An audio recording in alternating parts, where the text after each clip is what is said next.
Selamat petang saudara-saudari di dalam Tuhan. Sebelum kebaktian dimulai, untuk yang membawa HP, mohon di silent atau dimatikan dahulu agar tidak mengganggu jalannya kebaktian. Terima kasih. Kita akan memulai kebaktian kita dengan pujian Tuhan berada di bait sucinya.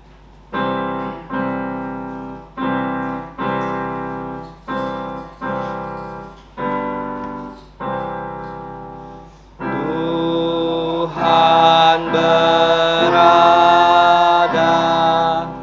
di bait sucinya, semua orang di hadapan Tuhan sujudlah, berdiam diri, sembah sujud. Amin. Kita bersatu teduh. Injil Markus pasal 8 ayat 38. Sebab barang siapa malu karena aku dan karena perkataanku di tengah-tengah angkatan yang tidak setia dan berdosa ini, Putra Manusia pun akan malu karena orang itu apabila ia datang kelak dalam kemuliaan Bapanya diiringi malaikat-malaikat kudus. Saat teduh selesai, mari kita bangkit berdiri dan memuji Tuhan dengan pujian nomor 14. Pujian nomor 14.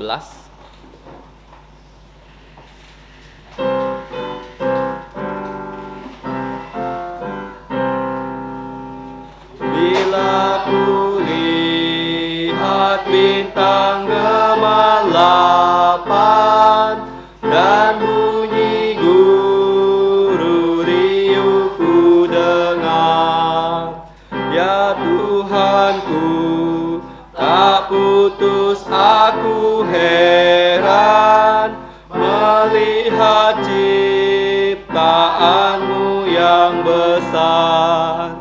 Maka jiwaku pun memujimu, sungguh besar Kau Allahku.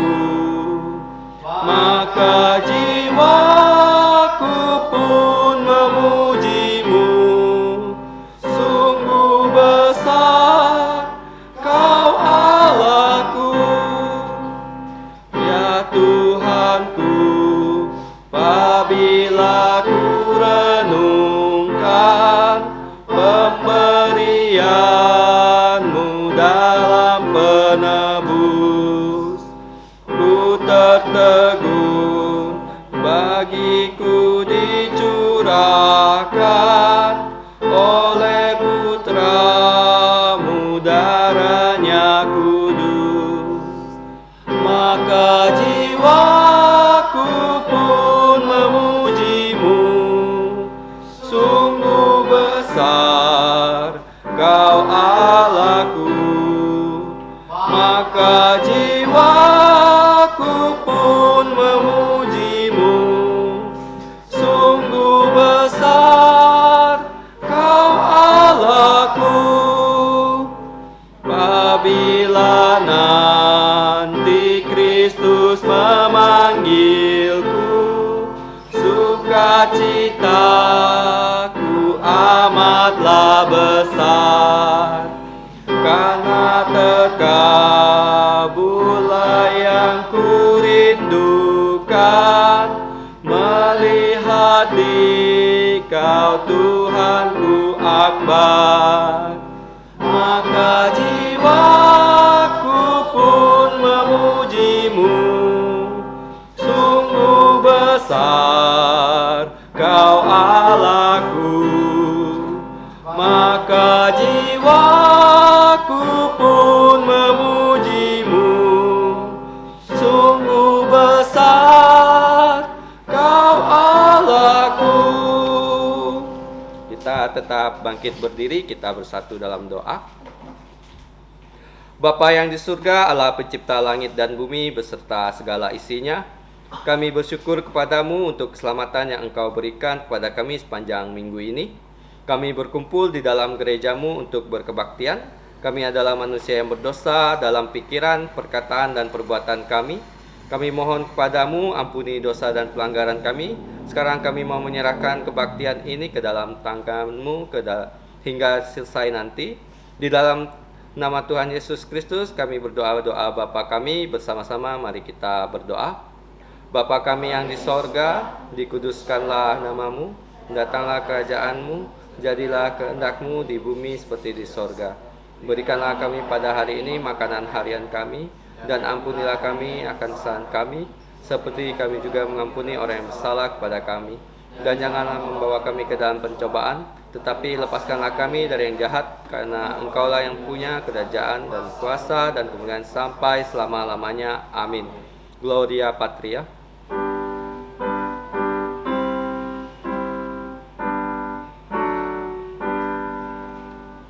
Hormat diberi untuk Bapa, Putra, dan Roh Kudus, dari mula sampai sekarang dan seterusnya, termulia.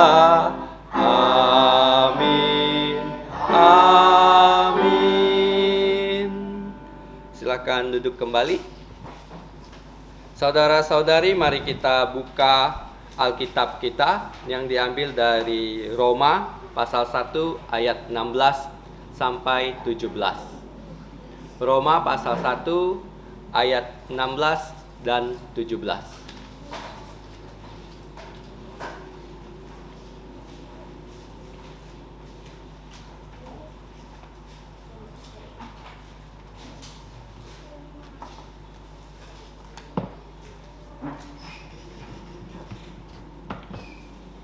Kita akan langsung membaca kedua ayat ini secara bersama-sama.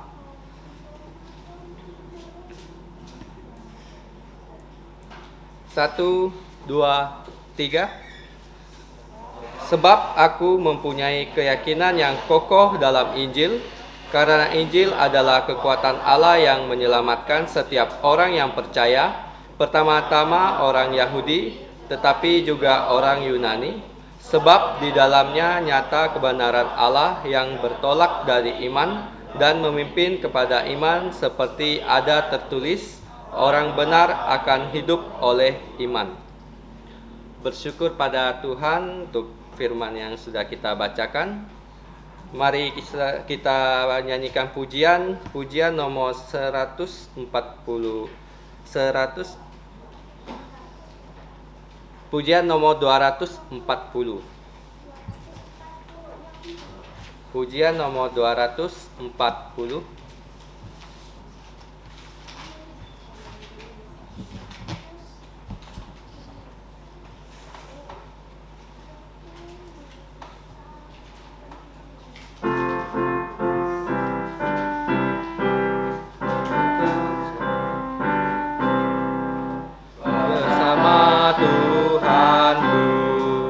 Dalam terang firman-Nya, Ia yang menyinari jalanku.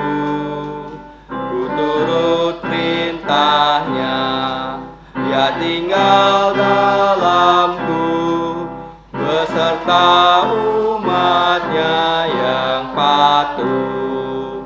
Percayalah dan patuh padanya, pasti kau dikasih-Nya.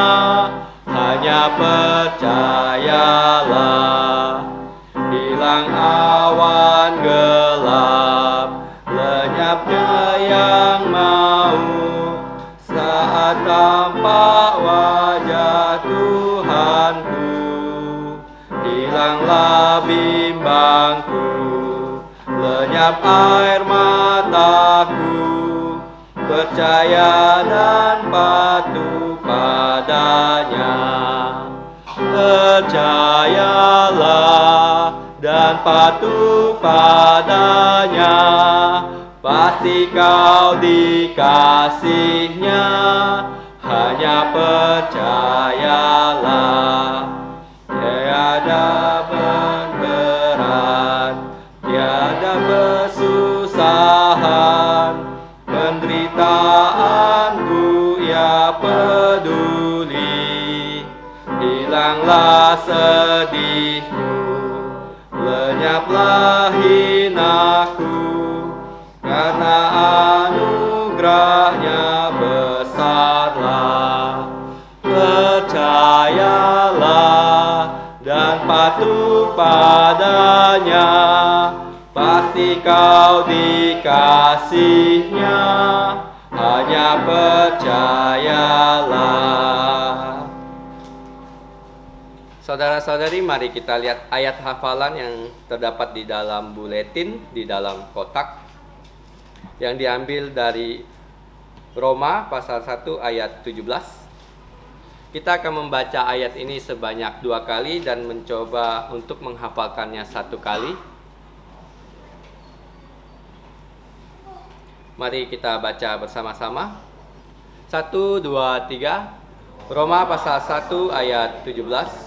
Sebab di dalamnya nyata kebenaran Allah yang bertolak dari iman dan memimpin kepada iman, seperti ada tertulis, orang benar akan hidup oleh iman. Sekali lagi kita baca bersama-sama. 1, 2, 3. Roma pasal 1 ayat 17. Sebab di dalamnya nyata kebenaran Allah yang bertolak dari iman dan memimpin kepada iman, seperti ada tertulis, orang benar akan hidup oleh iman. Saya akan memberi waktu kita sejenak untuk mencoba menghafalkannya tanpa melihat teks.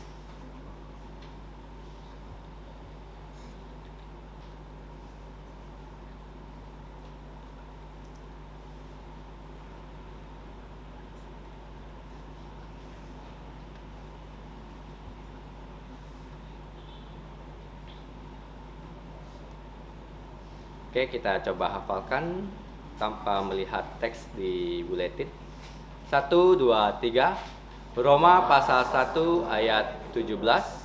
Sebab di dalamnya nyata kebenaran Allah yang bertolak dari iman dan pimpin pada iman, seperti ada tertulis, orang benar akan hidup oleh iman. Saudara-saudari, silakan membawa pulang buletin ini agar kita dapat menghafalkan ayat ini di rumah kita masing-masing. Selanjutnya, warta gereja untuk yang bertugas dapat memperhatikan jadwalnya. Warta gereja yang pertama, perjamuan Tuhan. Saudara-saudari yang sudah dibaptis dewasa dan reafirmasi iman, harap mempersiapkan diri untuk sakramen perjamuan kudus minggu depan. Warta gereja yang kedua, kelas pengetahuan dasar Alkitab sudah dimulai. Saudara-saudari yang ingin dibaptis dewasa, reafirmasi iman, dan masuk anggota baru diharapkan bisa mengikuti terus kelas ini. Warta gereja yang ketiga, selamat datang untuk saudara-saudari yang pertama kali hadir di tempat ini. Apakah ada? Jika tidak ada, mari kita doakan agar Tuhan menambahkan jiwa-jiwa baru di gereja kita ini. Selanjutnya kita akan memberikan persembahan. Untuk kantong persembahan akan dibawakan oleh saudari Veronica. Sambil menjalankan persembahan, kita akan menyanyikan pujian nomor 124, Yesus bayar semua. Pujian nomor 124.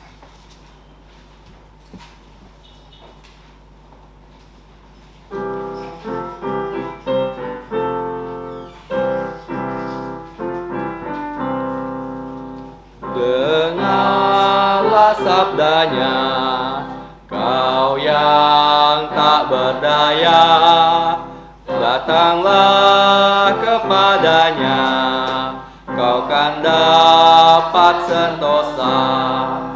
Yesus bayar semua hutang dosaku, dosa bagai kirmizi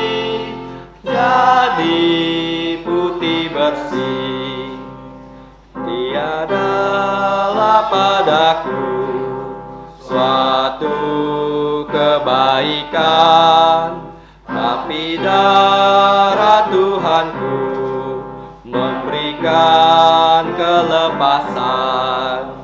Yesus bayar semua hutang dosaku, dosa bagai kirmizi jadi putih bersih. Di depan tatanya sekarang ku bertelut, ku jadi putra Allah, jantungku bersyukurlah.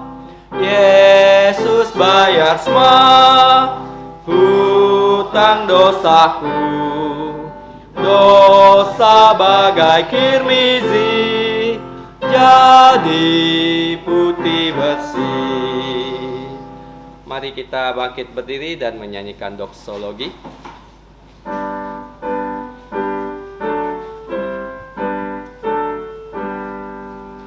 Puji Allah sumber berkat, puji Dia semua ciptaannya, puji Dia para malaikat, Bapa, Putra, dan Roh Kudus.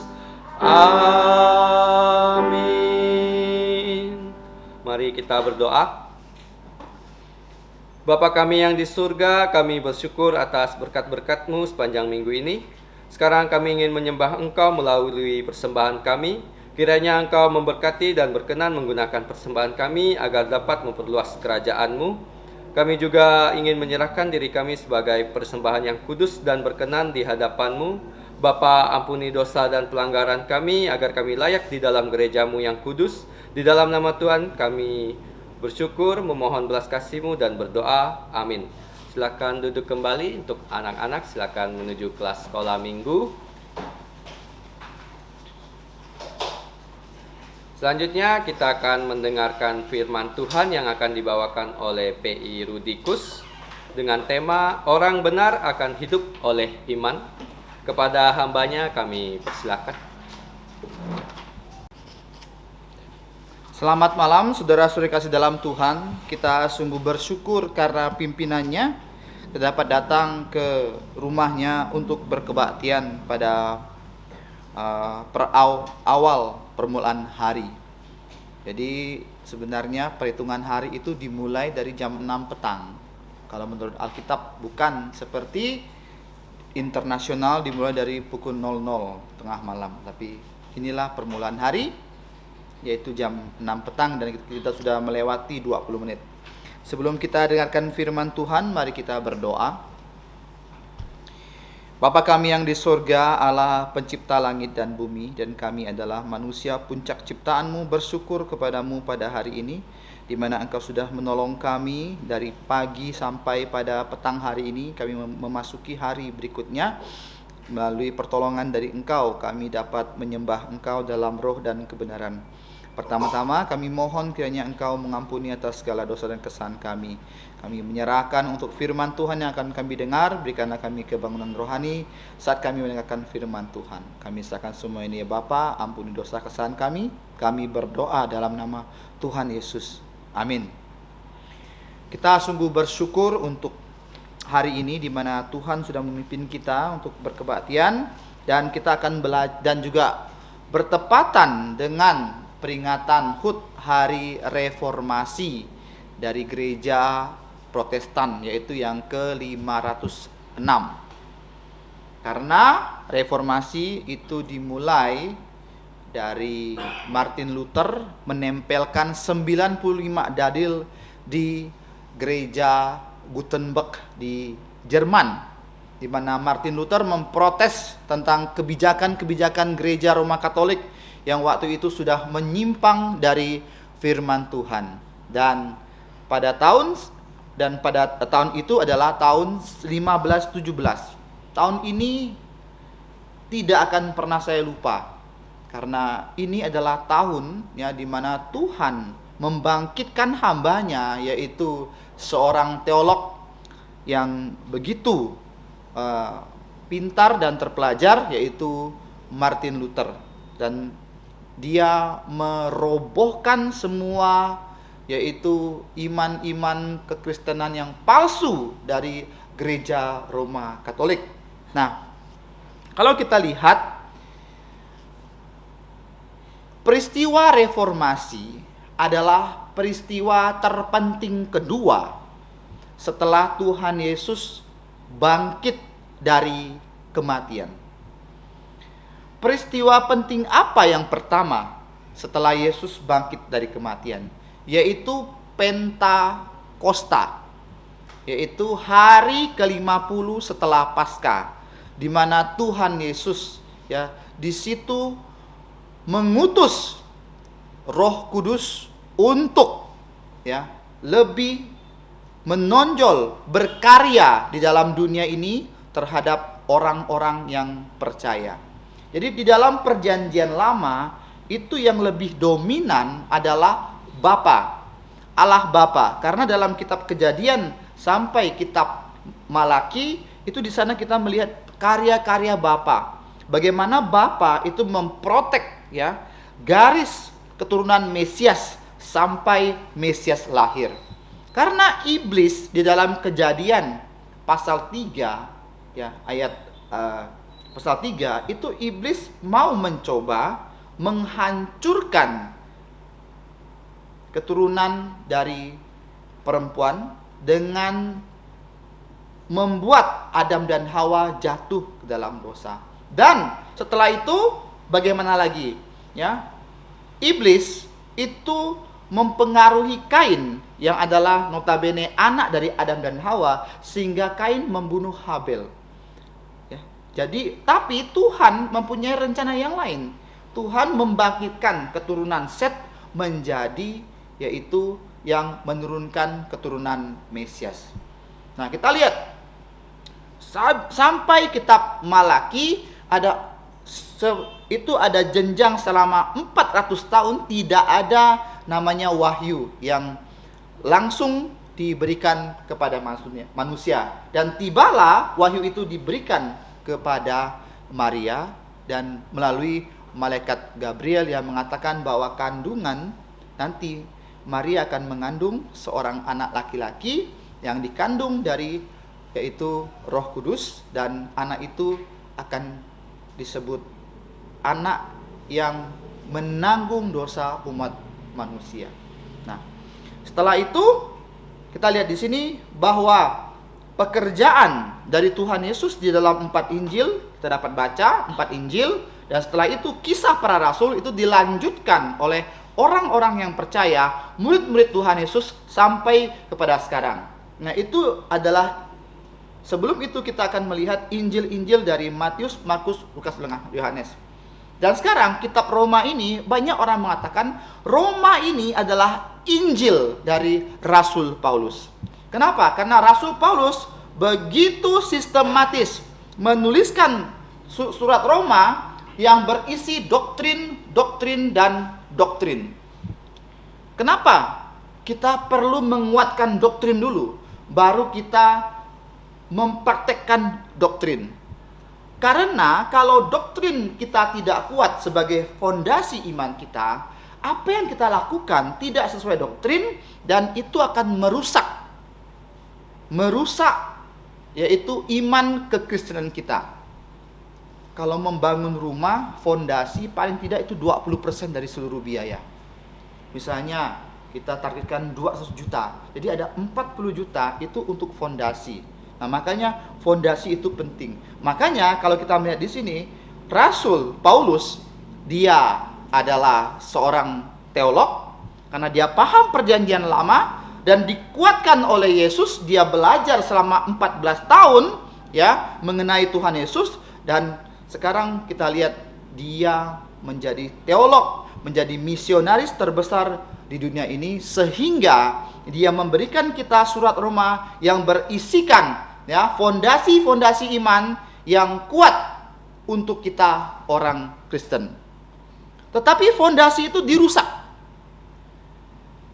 Jadi pada abad pertama sampai abad keempat itu sudah banyak orang-orang yang mau merusak fondasi iman kekristenan. Kalau kita belajar firman Tuhan, kita mendalami firman Tuhan, kita belajar sejarah gereja, ya, itu dari abad pertama sampai abad keempat, itu orang-orang yang tidak percaya Yesus, ya, yang meragukan Tuhan Yesus, mereka itu menyerang, ya, kepribadian Tuhan Yesus. Allah yang kita sembah adalah Allah Tritunggal. Allah kita satu, tapi dalam tiga pribadi, tiga tetapi dalam satu Allah. Nah, inilah yang membuat orang secara logika, pikiran manusia tidak bisa menerima.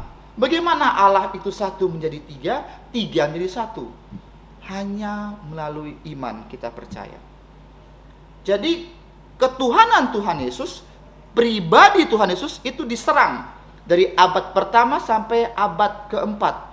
Dari awal-awal saja itu sudah diserang kepribadian Yesus. Makanya jangan heran pada zaman sekarang itu banyak bidat-bidat atau ajaran-ajaran palsu yang menyerang Yesus, menyerang pribadi Yesus, menyerang karya Yesus, menyerang perkataan Yesus. Jangan heran, karena dari abad pertama sudah ada. Kenapa? Apa yang mereka bilang? Ya, saya mengambil garis besar satu saja, ajaran Arianisme, yang tidak percaya bahwa Yesus adalah 100% Allah. Dia mengatakan Yesus adalah 50% Allah, 100% manusia. Dia mengatakan Yesus tidak sempurna menjadi Allah. Dia hanya setengah Allah yang berubah cover untuk zaman sekarang, yaitu Saksi Yehova. Sebenarnya itu ajaran Arianisme yang berganti jubah saja. Dan ajaran itu sudah ada. Tapi melalui hamba-hamba Tuhan, ya, di sidang di kota Carthage, Afrika Barat, ya, pada tahun 325 itu dipatahkan, ya, dan mereka, ya, mengatakan bahwa Yesus adalah 100% putra manusia, 100% putra Allah, tanpa ada campur secara natural. Ini iman kita loh. Kalau kita hanya percaya Yesus setengah manusia, bagaimana dia bisa mewakili kita sepenuhnya untuk mentaati perintah Allah? Kalau kita percaya Yesus itu setengah Allah, kita meragukan ketuhanan Yesus dan kita menyangkal iman. Jadi dari abad pertama sampai abad keempat, pribadi Yesus diserang. Abad kelima sampai abad ke-16, apa yang diserang oleh orang-orang yang meragukan Yesus adalah karya Yesus. Mereka mengatakan hanya percaya Yesus nggak cukup. Berdoa dalam nama Yesus belum sah. Harus ditambah berdoa kepada Maria, berdoa kepada orang-orang kudus. Harus ditambah tradisi ini baru bisa melengkapi keselamatan. Karya Yesus tidak cukup, itu kata mereka. Yesus tidak cukup. Yesus mati disalib itu tidak cukup untuk semua orang. Itu di masa kegelapan, di mana gereja Roma Katolik di situ sangat berkuasa, ya, sangat berkuasa melalui pemimpin agama yang disebut Sri Paus atau Paus, ya. Dia itu lebih berkuasa daripada kaisar. Dia berkuasa dan dia membuat peraturan ABCD sehingga, ya, Alkitab ini sudah bukan standar dari peraturan atau standar keimanan dari gereja. Perkataan Paus lebih tinggi atau setara dengan perkataan firman Tuhan. Dan mereka membuat praktek-praktek yang menyalahi firman Tuhan. Itu yang membuat gereja itu gelap selama kurang lebih 1000 tahun. Yaitu dari abad ke-5 sampai abad ke-16. Dan Tuhan tidak tinggal diam. Tuhan membangkitkan seorang reformator. Kita sering mendengarkan reformasi ya. Kalau anak-anak yang lahir tahun 2000-an mungkin tidak begitu kental dengan kata reformasi. Kalau anak-anak yang lahir tahun 90-an, 80-an mungkin tahu. Reformasi tahun 98, di mana Presiden Soeharto digulingkan melalui reformasi. Apa sih kalau kita mau bedah kata, reformasi itu apa? Re itu mengulang, formasi itu adalah bentuk, artinya kita membentuk kembali. Jadi apa? Karena bentuk yang sudah dibentuk oleh gereja Roma Katolik itu udah nggak betul. Makanya perlu reformasi, perlu membentuk kembali ke kekristenan yang murni. Jadi Tuhan membangkitkan seorang Martin Luther untuk menghancurkan fondasi-fondasi iman yang salah dengan menempelkan 95 keberatan yang ditulis oleh Martin Luther, ditempelkan di gereja Gutenberg sehingga itu pada tanggal 30, sehingga pada tanggal 31 itu ada peringatan dari orang gereja Roma Katolik, itu hari orang-orang kudus. Mereka ke gereja dan mereka akan masuk dan akan melihat, wah itu 95 dalil yang akan melulung lantakkan apa yang mereka yakini selama ini, dan membuka mata mereka sehingga mereka tahu inilah kebenaran. Kebenaran itu memang kadang-kadang harus melawan arus dunia. Dunia mengatakan ini, ya kebenaran kadang-kadang membalikannya, tapi itu benar. Jadi kalau kita lihat, dunia juga menunggang-balikan ini. Hari reformasi 31 Oktober. Sekarang dunia membalikkan. Dengan apa sih? Hari Halloween. Betul nggak sih anak-anak muda nih? Betul nggak? Nah, kenapa dunia pakai hari Halloween? Untuk membuat orang tuh lupa reformasi. Gereja sekarang jarang memperingati reformasi. Dia lebih mementingkan seremonial, lebih mementingkan hari-hari lain. Reformasi apa sih reformasi? Kalau nggak ada reformasi, nggak ada gereja Protestan. Tahu nggak sih? Dan gereja Protestan sekarang tuh lupa reformasi. Hanya bilang, oh hari reformasi. Nggak ada dibilang tentang Martin Luther. Nggak ada dibelajar tentang reformasi. Lupa. Yang ada, ya udah. Dilupakan.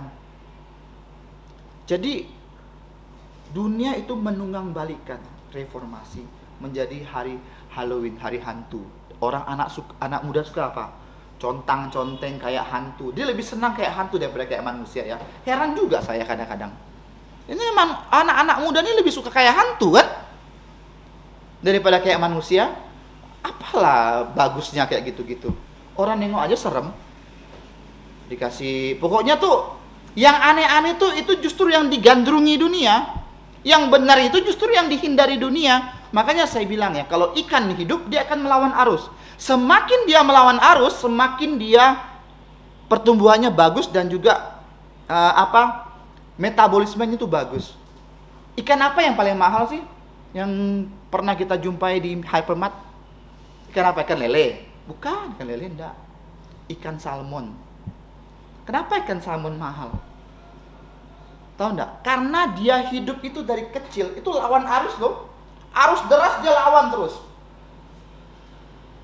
Sehingga itu membentuk dia, ya, membentuk tubuh dia, daging dia itu sangat bergizi, sangat lezat dan begitu mahal karena kandungan vitaminnya yang begitu kaya. Itu salmon. Kenapa? Karena dia melawan. Kupu-kupu aja lah. Kalau ulat itu ndak benar-benar dia mengepakkan sayapnya dengan kuat, ya, dia nggak akan jadi kupu-kupu yang cantik loh. Inilah yang dialami oleh Martin Luther.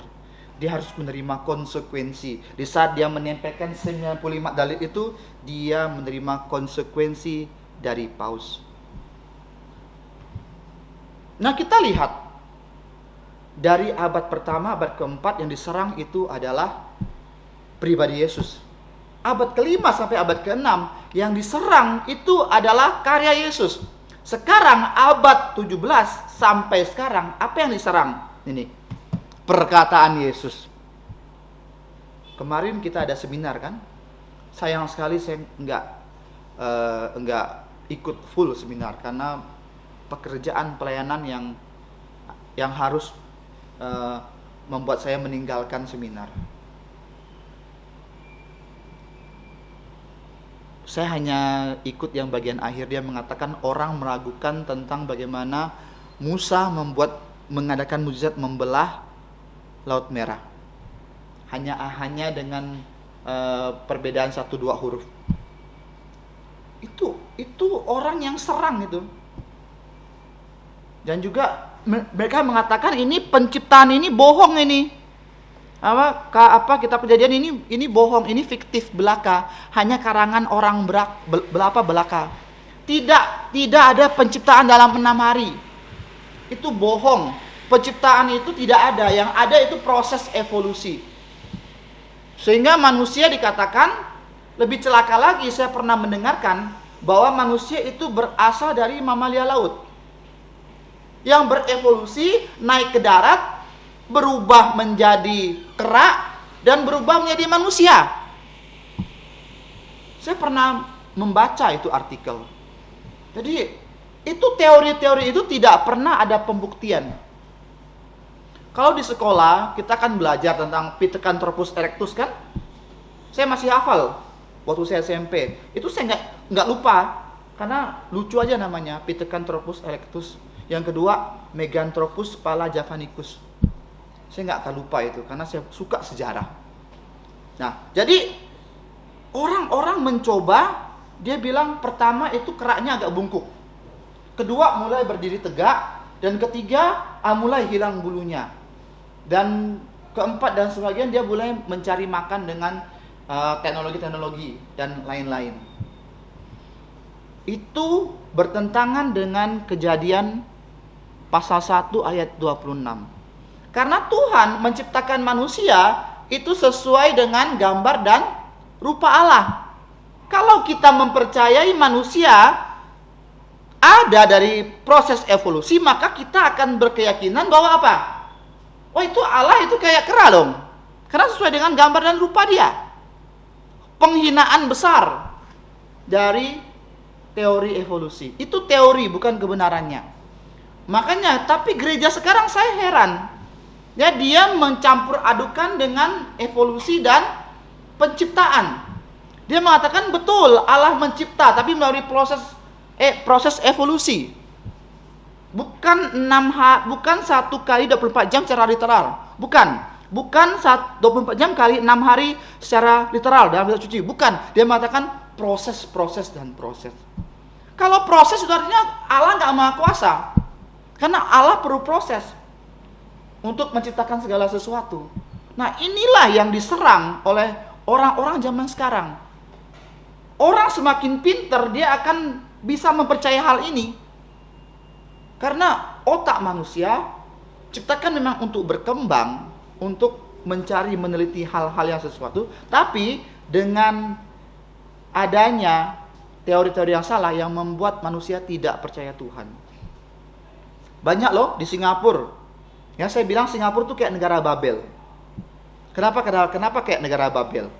Dia itu ya, kalau ada manusia yang misalnya orang yang punya uang, dia akan welcome. Manusia yang pintar, dia akan welcome. Itu negara Babel loh. Itu Daniel, Sadrak Mesak Abednego, dia pintar, dan Raja Nebukadnezar merekrut dia jadi tangan kanan dan tangan kiri mereka. Dia di Singapura, saking pinternya orang, ya, mereka banyak yang free thinker. Tidak ada Tuhan. Tanya agamanya apa? No, I don't believe God, I believe myself, katanya.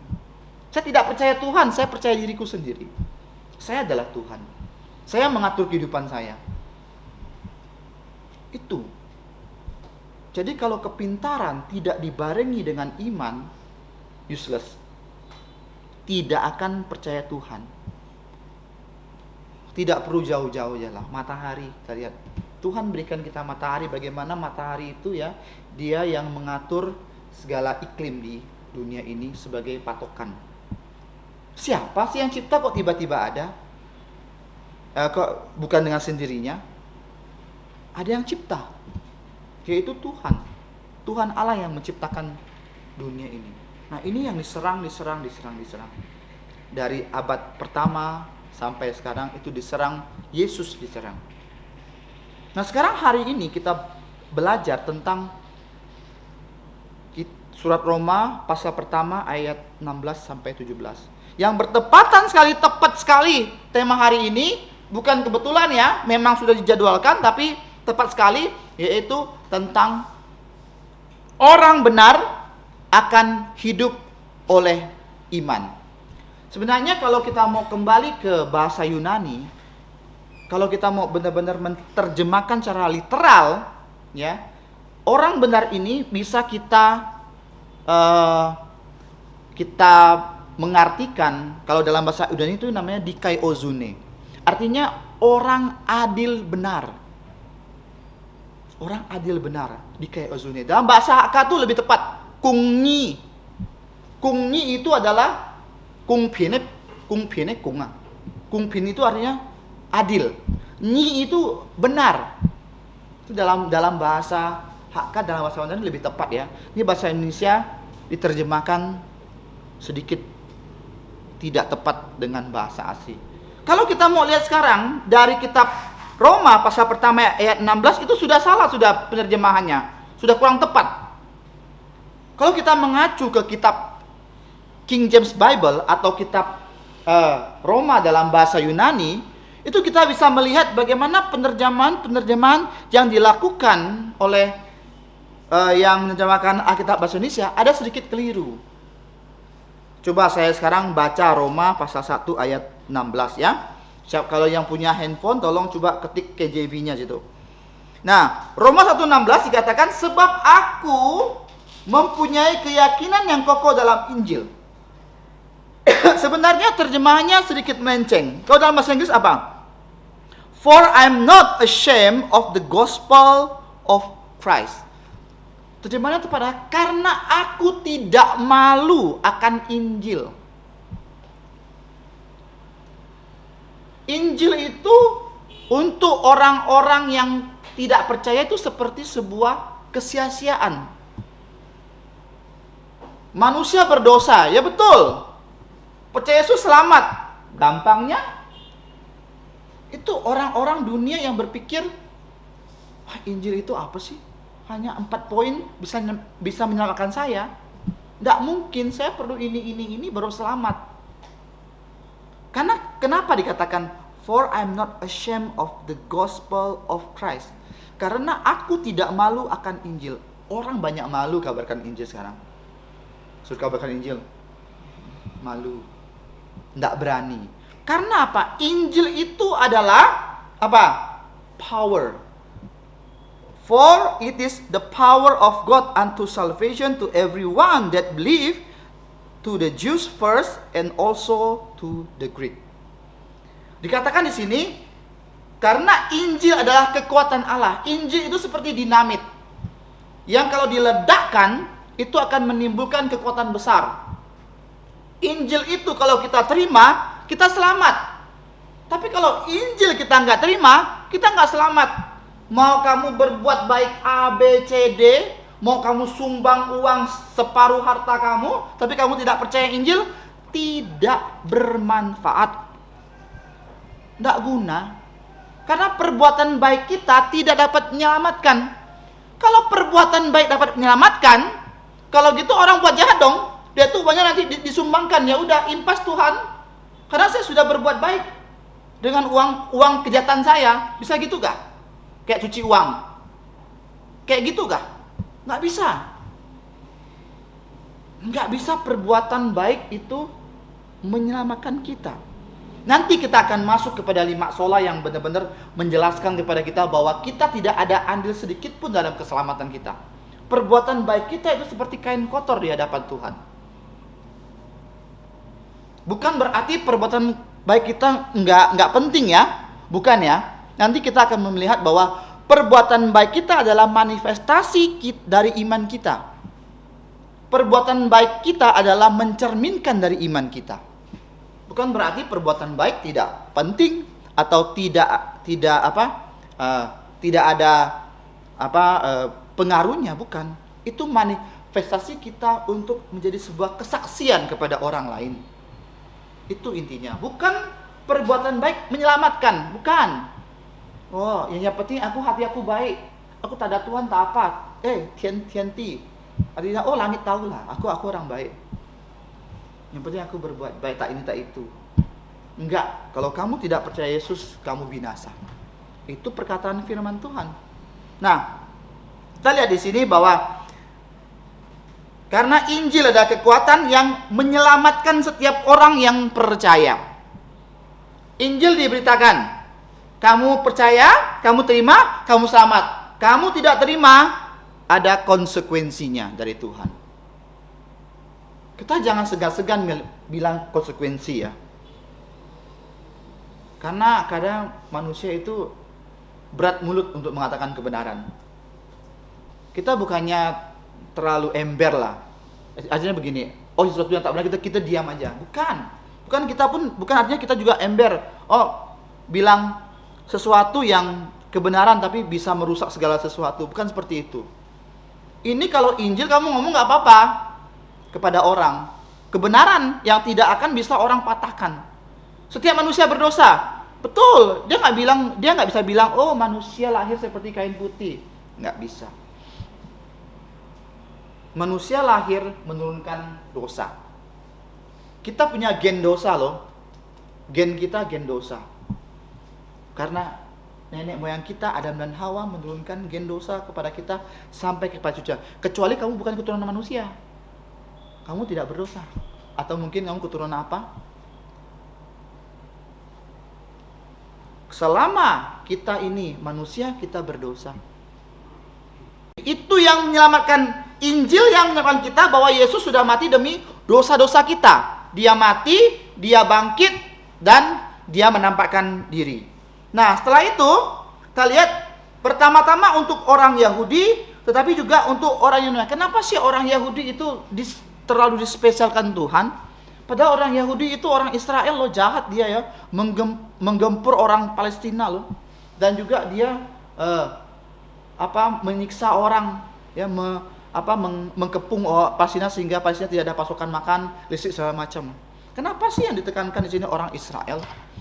Kalau kita melihat Kisah Para Rasul pasal 3, dikatakan orang Israel punya keunggulan tersendiri. Yang pertama, kitab Perjanjian Lama dipercayakan kepada orang Yahudi. Keselamatan berasal dari orang Yahudi. Yesus lahir sebagai orang Yahudi. Tetapi yang Kristen, saya bilang Kristen ya, Yahudi yang baik itu adalah Kristen. Karena kepercayaan Yahudi, mereka tidak percaya Yesus sebagai Tuhan yang juru selamat. Jangan kita terperangkap dengan pikiran yang salah bahwa mengatakan bahwa ini Yahudi Kristen. Bukan. Yahudi Kristen. Yahudi justru yang menyalahkan Yesus itu orang Yahudi. Orang yang tidak percaya dengan Tuhan Yesus, mereka mempertahankan legalisme, mempertahankan peraturan-peraturan Yahudi. Jadi kita harus tahu ya, kenapa orang Yahudi? Karena dipercayakan hukum Taurat. Nah, yang kedua, tapi juga orang Yunani. Artinya selain Yahudi yang tidak bersunat. Yahudi bersunat, Yunani tidak bersunat. Artinya apa? Keseluruh orang. Itu yang dapat menyelamatkan manusia. Sebab di dalamnya nyata kebenaran Allah yang bertolak dari iman dan memimpin kita kepada iman. Sebab ada ditulis, orang benar akan hidup oleh iman. Ini juga merupakan semboyan dari reformasi. Apa itu semboyan reformasi? Ada 5 sola. Yang pertama itu sola fide, atau yang pertama sola gratia, sola fide, solus Christus, sola scriptura, soli Deo gloria. Apa itu 5 sola? Mungkin pengajaran ini jarang didengar zaman sekarang. 5 sola, apa itu sola-sola? Sol-sola lah, kayak nada tangga lagu. Bukan.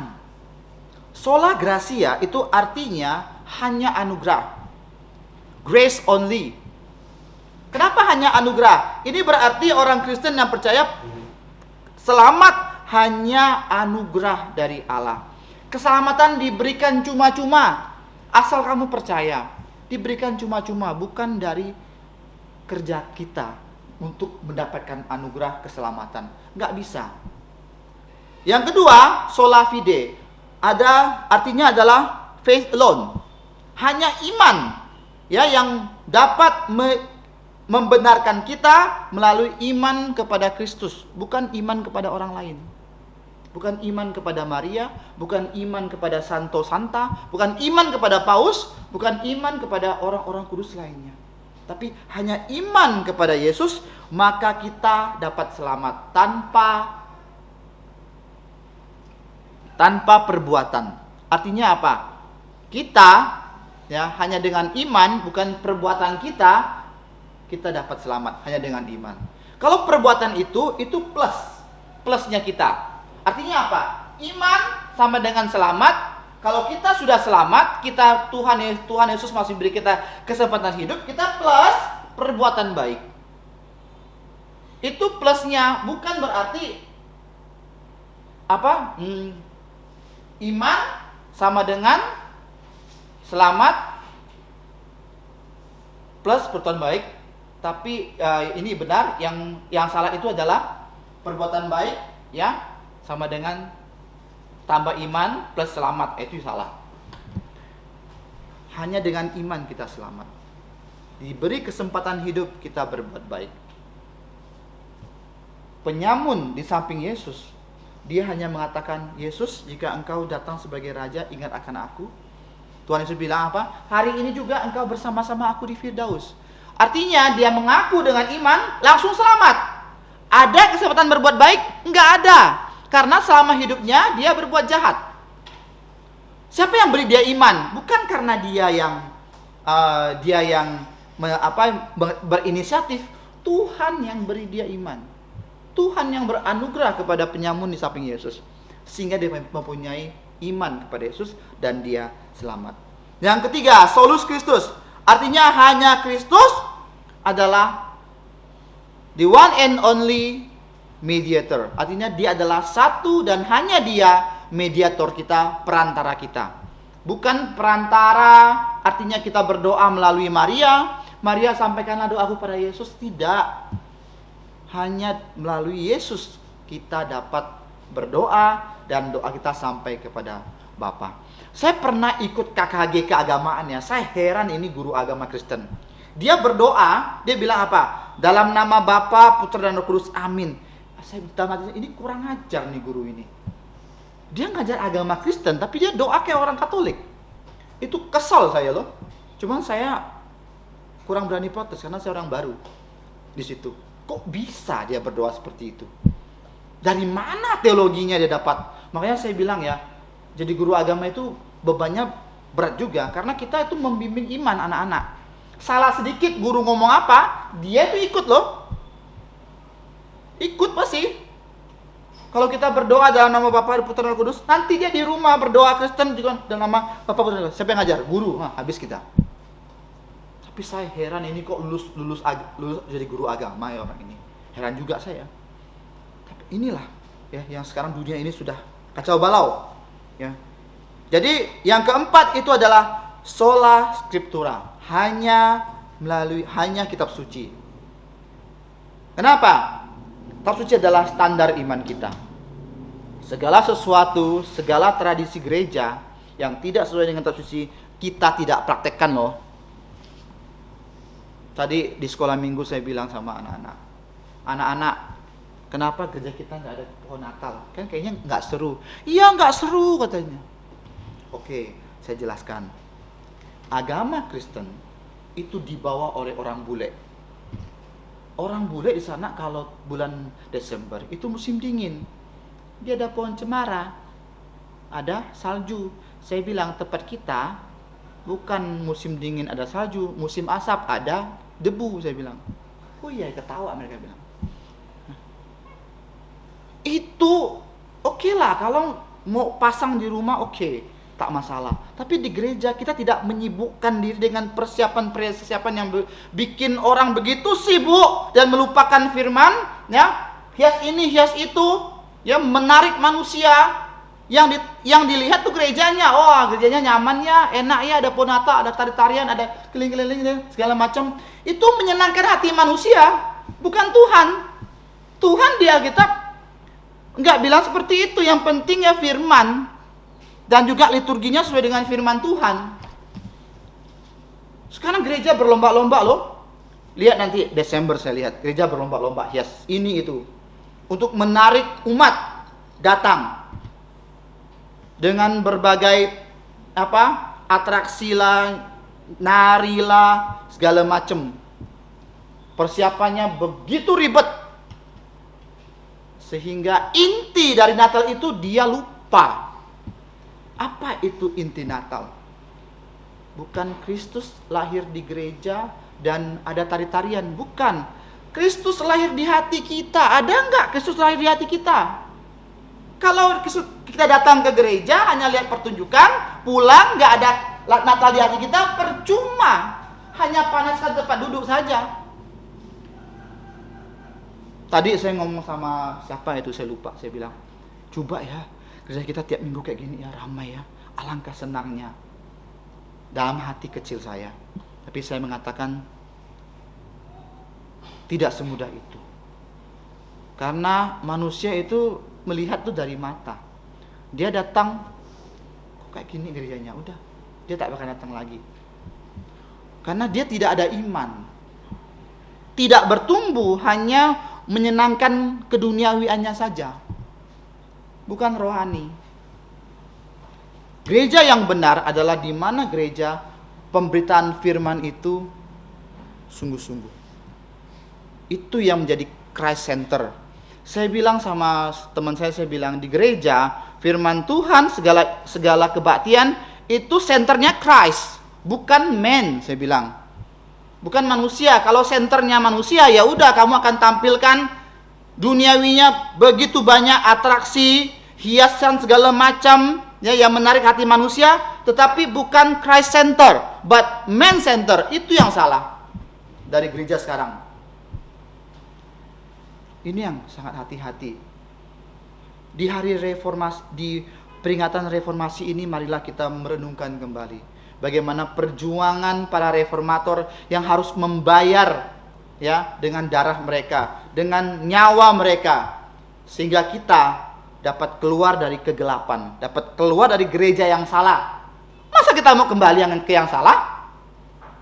Dengan sekarang menggamukan diri dengan gereja-gereja salah, gereja yang gerakan oikumene, bergabung dengan mereka mengadakan kebaktian, padahal iman kita berbeda dengan dia.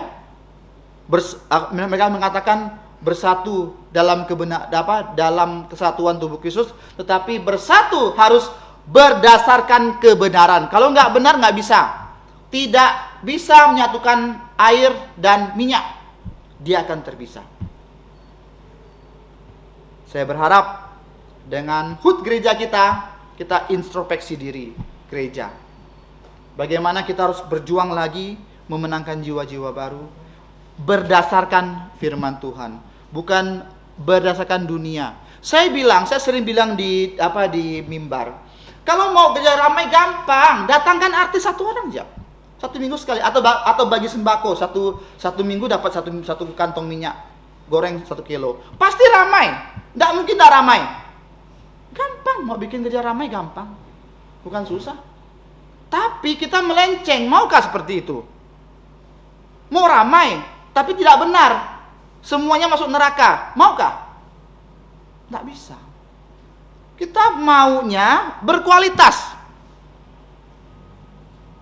Dan kalau Tuhan izinkan menambah kuantitas, itu puji Tuhan. Tuhan nggak bilang, oh 100-200 orang saya akan ada di situ. Kalau 1-2 orang, kalau 2 orang saya nggak mau situ karena sepi. Nggak nyaman. Tidak seru. Gitukah? Tuhan tidak bilang gitu. 2-3 orang berkumpul dalam namaku, aku hadir di situ. Bukan 100-200 baru saya hadir di situ. Bukan. Kalau kita dalam kebenaran firman Tuhan 2 atau 3 orang, Tuhan hadir di situ, saudara-saudara. Bukan 100, 200, 300, 400 ramai-ramai bawa Tuhan di situ. Tuhan nggak lihat ramainya kamu loh. Tuhan lihat kamu benar-benar nggak dalam nama Dia. Benar-benar nggak kebaktian sungguh-sungguh memuji nama Dia. Bukan memuji pendeta, bukan memuji penginjil, bukan memuji hiasan gereja, bukan memuji acara, tetapi nama Tuhan yang dimuliakan. Ada nggak seperti itu? Kita introspeksi diri. Pelan-pelan. Di hari ulang tahun ke-18 ini, kita introspeksi diri. Dan puji Tuhan, ya, hadiah yang tak pernah kita pikirkan. Gembala sidang kita dihabiskan jadi pendeta. Itu benar-benar hadiah yang wow. Hadiah yang super untuk kita semua. Bukan kita buat atraksi segala macam yang hiruk pikuk, yang hanya menyenangkan mata kita aja. Dan yang melambungkan perasaan kita. Pulang, redup lagi. Bukan. Tapi ini kebenaran firman Tuhan. Tuhan sudah menentukan hambanya untuk menjadi pemimpin gereja, mengembalakan gereja, memimpin perjamuan, meneguhkan nikah, dan segala tugas yang diembankan kepada pendeta. Inilah gereja kita yang diberkati oleh Tuhan. Gereja kalau nggak ada pendeta susah loh. Nggak bisa perjamuan Tuhan, nggak bisa pemberkatan nikah, dan lain-lain. Nggak bisa baptis. Tapi Tuhan sudah menjawab doa-doa kita. Ini adalah hadiah terbaik di hari ulang tahun gereja ke-18, hadiah terbaik dari memperingati hari ulang tahun reformasi ke-506. Kiranya Tuhan menolong kita semua dengan kembali kepada firman Tuhan, kembali kepada Alkitab, sehingga kita dapat sungguh-sungguh benar-benar terkoreksi dengan firman Tuhan, dan kita menjalankan semua sesuai dengan firman Tuhan, sesuai dengan perintah Tuhan, sesuai yang Tuhan mau, bukan seperti yang manusia mau. Mari kita berdoa. Bapa kami yang di surga, Allah pencipta langit dan bumi, kami bersyukur di mana Tuhan sudah memimpin kami pada hari ini. Kami dapat berkebaktian dari pagi sampai malam hari ini menyembah Engkau. Ya Tuhan, kiranya Engkau berkenan dengan penyembahan kami, dan tolonglah kami Tuhan agar kami dapat berjalan sesuai dengan kehendak-Mu, sesuai dengan tuntunan dari firman-Mu. Kami menyerahkan untuk semua anggota gereja di tempat ini, kiranya Engkau yang memimpin dan menolong. Ampuni segala dosa kesalahan kami. Kami berdoa dan bersyukur dalam nama Tuhan Yesus. Amin. Lagu terakhir, pujian terakhir itu nomor 261, Gunung Batu Perlindungan. 261.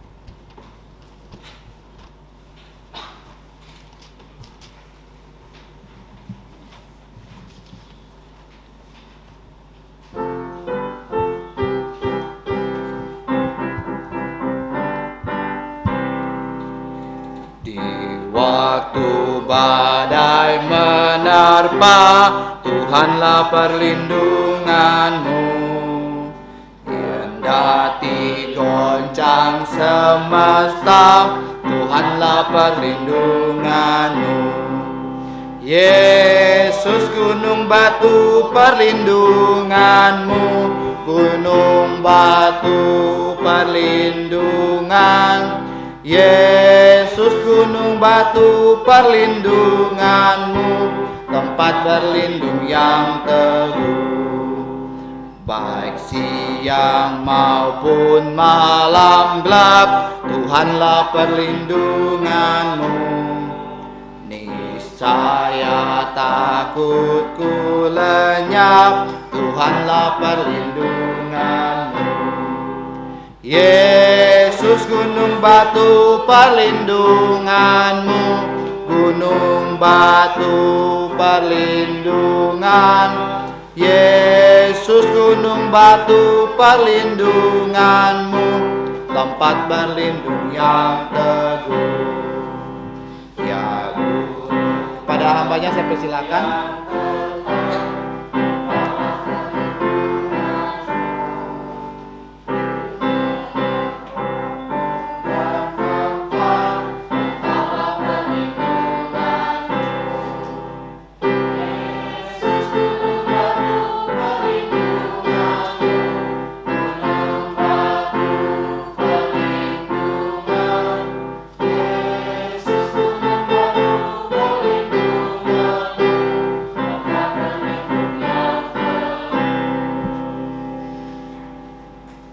讓大家站立起來，這個愛結束跟不阿媽起飛，這個愛兩手由聖經裡面所應許祝福。當然我主耶穌基督恩惠、天父上帝的慈愛、聖靈的感動從高從至從門同在，從今時一直到永永遠遠。阿門。阿門。頌。阿門。阿門。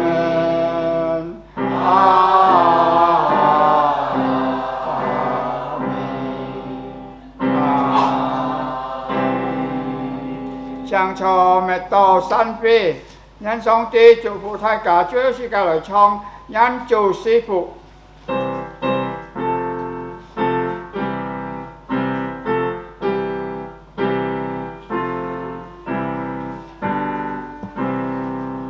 Tuhan memberkatimu,